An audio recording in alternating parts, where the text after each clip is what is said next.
assembly point. This is where, if we have any incidents, we'll come back to, all of us. Had to jump off the bridge. Yeah, exactly right.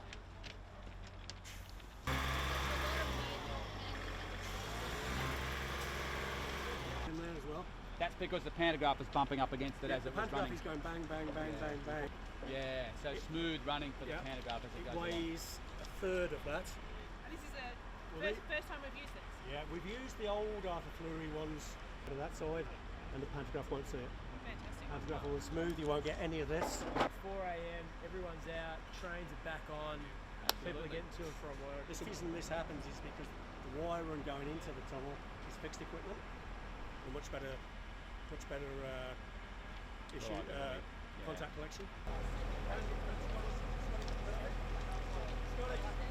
See the brand new copper. Nice to meet you guys. Across the western side. That's fine. G'day. How are you? Welcome. Oh, Matt Bit. G'day, I'm Joe. Nice to meet you. Sorry, there's a glove No, on. no, you're alright. G'day, Joe. Hey, Paul, how are you? So this is all new wire here. We replaced the old wire that was through here. Wow. So you can see these are droppers, aren't they? Correct, yeah. So this is about getting. So this is what carries the current when the power's turned on. Yep. And so- 1500. Yeah, this is replicating what the train does. Over from one run to another, which are connected together electrically, so it continues the run till the live. And it'll be live from that insulator back this way, Yes. and it'll be Okay. all off. Yes, correct. Yep. I'll just go forward and show you what that looks like.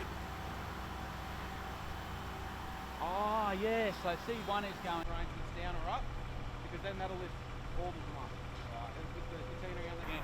Yeah, this is all brand new. We put all that in. So this is a different type of dropper. The train. Yep. The contact wires for the pan